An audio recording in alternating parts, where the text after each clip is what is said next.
What acting technique should every customer service representative know? That's what I'm going to talk about today. Some of you may have seen my video that I posted a few days back about a terrible customer service experience I had in our local IHOP. It never happened to me before. And you go back and watch the video. It's on my channel. It's about a customer service experience I had in the IHOP. I don't want to get into that. I've covered that video and you guys have viewed it. It's been getting some views. What I want to talk about is where acting and customer service overlap. Now, I have, for the past 2 years, before I started focusing here again on my YouTube channel, I worked as a training manager. In addition to my acting, directing, and editing, I worked as a training manager for 2 national security companies. And it had been a long time since I had done my customer service trainings for armed security officers. So it was good to get back into that. It's gave me the feel of being up on stage again.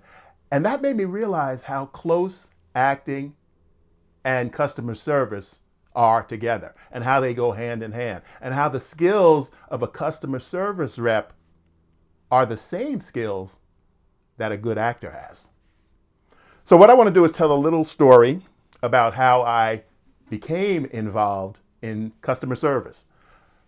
One of the very first jobs I had when I graduated high school, and this was way back in 1981. I'm from Union, New Jersey, and I went to a small company. Well, it wasn't a small company. It's been around for hundreds of years. The Pinkerton Security Agency. I was just going to go and get a job. I just got out of high school. I wasn't ready to go to college. I was going to get a job as a security officer. So I went in, I filled out the application. Now I'm giving you the fast version. I went in, I filled out the application, and a few minutes later, well, probably about 10 minutes later, a gentleman came out. And he was the age I am now. And he said, "I want to talk to you. Please come into my office." So I went into his office and he said, "I know you came here for a security officer position, but would you be interested in working as a private investigator?" I smiled because I thought he was kidding a little bit. But then I said, "Yes, I'd be interested." I said, "I don't know anything about it, but I would be interested." He said, "Don't worry about that. We have this great VHS training program." So they put me through the training program. It was a little over a week. And I learned a lot about private investigation and what you do and do's and don'ts and how to conduct investigations. But I also learned about customer service and how important customer service was to that business and every business. And I didn't know it at the time, but as I later on in my life, as I eventually went to college, I would learn how acting related to customer service. And that's what I really want to talk about here today. The definition of acting is to be, well, my definition, and it's a widely accepted definition, is to, let me get it right. Acting is truth under imaginary circumstances. Acting is where you bring truth into imaginary circumstances. And I'll get into that in more detail in another video. But that's my explanation, and that's not just my personal explanation, but that's the basics of acting, is to bring truth to an imaginary circumstance. Now, customer service is to bring, let's get it right here, empathy under professional circumstances. So empathy is where you feel the feelings of others and you empathize with them and you want to help them. That's customer service. And that's how acting and customer service, to me, go together. They both want to bring truth. You don't want to fake it when you're doing customer service because people can tell that. And especially when it's in person. You can even hear it over the phone. You want to be truthful. You want to care about the problems of the other person who's coming to you. You're the customer service rep, and he or she is coming to you to help them solve their problem. So you truly want to care about it. You truly want to help them. And that's how it ties to acting. Where acting, you want to show the truth of the character under those imaginary circumstances. Now, in customer service, the circumstances aren't imaginary, but for you as a customer service service rep, they're imaginary, but you want to feel what the other person on the other side of the phone who's coming to you for help feels. So you imagine yourself in those circumstances of the customer, and that will make you more empathetic. So that's how customer service and acting go together. And I never really put that together, like I said in the beginning of this video. I never really put that together until I got into acting in college. And I would realize that acting, you put your real feelings into these circumstances, and you want to feel the way the character feels so that the audience can view that and see what you're going through as real. So if you look at any great actor, that's what they do. They put themselves into that circumstance. And that's why it looks real, because at that moment, as they're going through those scenes, they're feeling those real feelings so that you, the viewer, can see it and get connected with them. Similar to customer service. You want to listen to the person's problem and you want to feel what they're going through. And that will drive you to find a solution for them, as if the problem was your problem. And for that moment, great customer service people, they put themselves in that circumstance so they can feel what the person is feeling and try to think of a way to help them. The next one we want to talk about here is always performing as a customer service rep, but authentically. Again, acting. You're acting, but you need to be authentic. You need to put yourself in that situation so that what you're saying to the person on the other side of the phone feels real to them. I mean, you're not going through the problem they're going through, but you want to empathize with them. So you put yourself as a customer service rep, you use some acting skills and you put yourself in that circumstance. What if it was me? How would I feel about that situation? How would I deal with that situation? How would I hope that someone would help me solve my problem that I'm having at this moment? You don't want to be fake. You want to be real. So you have to show up, as they say in the customer service business. You have to show up for each individual client who calls in and has a problem for you to solve. That's where the actor comes in too, because you're using your skills to imagine how this is feeling to them, and I, as a customer service rep, want to solve their problem. So here's another section. The customer, if you want to refer to acting like I'm doing in this video, the customer is your scene partner. So you listen, just like in acting. You have a real scene partner who is also putting themselves in those imaginary circumstances. But in this situation, the scene partner is even more real than your acting scene partner, because the scene partner is really going through that problem, whatever the problem is. If their problem is their car is under warranty and their car broke down and they're on the side of the freeway and they have a free towing that comes from your service from the dealer who sold them the car, and you're the customer service person for the dealer, you get that call, and this person who is now your scene partner, the client, is in a real situation. So you, as a customer service rep, you can use your acting skills and put yourself in that scene so that you can do whatever you can within your power to solve this person's problem as quick as possible. So that's, again, scene partner equals the customer. So you, as a customer service rep, those acting skills that you have, you use those skills to put yourself in that situation. And if you think that way, that's going to make you on top of your game, because you're going to think, what can I do? How can I solve this problem as quick as possible? How can I help this person? What if I was in this situation? What if, and I tell you in other videos, the acting videos, think of how you would react. Think of how maybe someone you know, family member, friend, brother, sister, cousin, uncle, father, mother, would react in that situation if someone was coming to them for help. So again, the acting skills can help in customer service situations. Let's see. Improv skills are gold. An actor has improv skills, especially stage actors. Sometimes on stage, and it's happened to me many times on stage, an actor will drop a line, or I may drop a line. But when another actor drops a line and you aren't able to speak, until you hear that line, because they need to get that whole line out, which motivates your next line.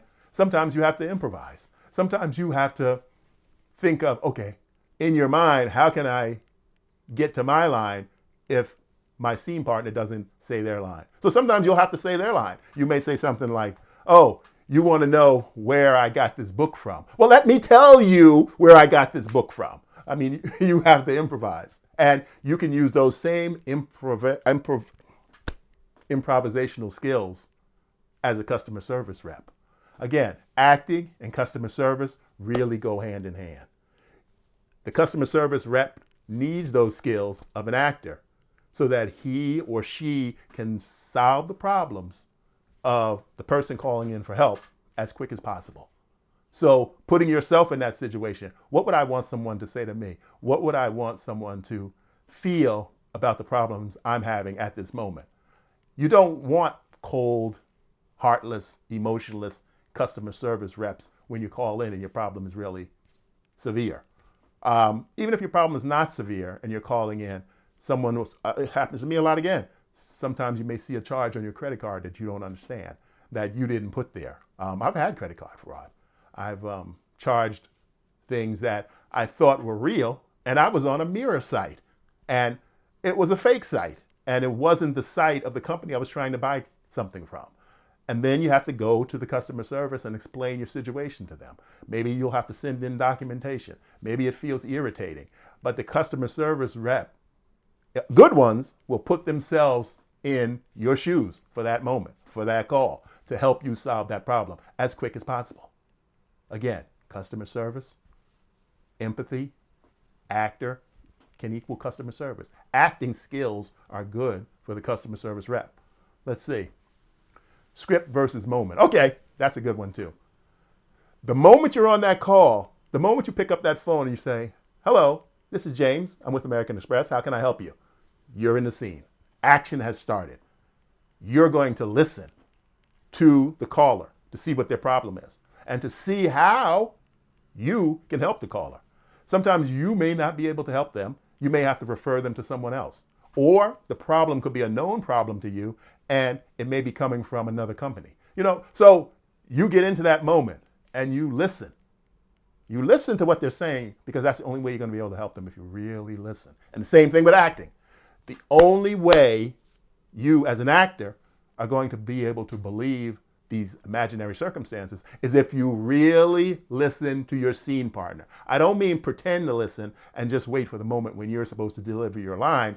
To be alive in that imaginary circumstance, you have to listen to that scene partner. No matter if you've heard those lines 1,000 times, you need to listen each take so that you can deliver a believable response. And the same thing in customer service. You may be at the end of your 8-hour shift and you've heard 50 calls already. And the next one should be your last call and you're going to be going home. But you got to listen. To be a good customer service rep, you got to give each individual caller the same amount of dedication and energy that you gave the first caller when you arrived at work. So you listen. You really listen. Some customer service even take notes. Some customer service, you can hear them typing in the background. They may even say, hold on 1 minute, ma'am or sir, while I type this into the information. That's because they're listening. They're actively listening. They're typing that content in or they're writing it down so that they can respond effectively to your question and they can help you.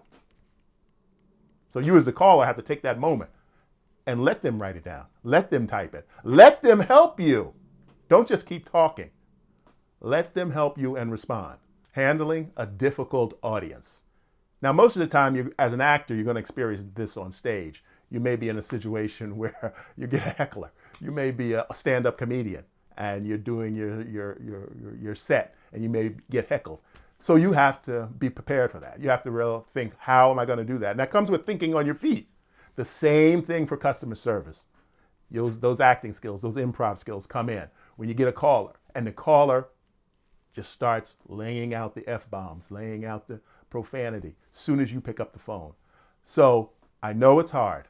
I know it's difficult. And I know it's easy for me to say right now, but you cannot take it personally. When I teach security officers, that is something that's really important that I drill in, because I teach armed security officers and I teach them that you are going to get challenged by the public. They see the gun, they see the uniform. Some people think you may be a police officer, but most people know that you're not a police officer. They know that you don't have the powers to arrest them. They know that your power doesn't supersede their power.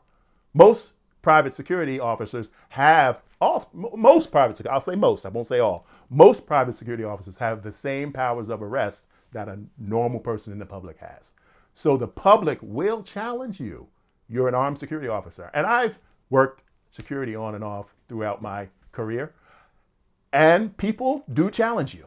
They'll see you with a gun and they'll say, oh, you're going to shoot me. And I always teach my officers that your response is, and which I always use, no, I'm not going to shoot you unless I have to. That's the last resort. Shooting you is my last resort. That's what I always say. And that usually shuts it down. But you'll get people who will continue to try and provoke you, to try and push your buttons.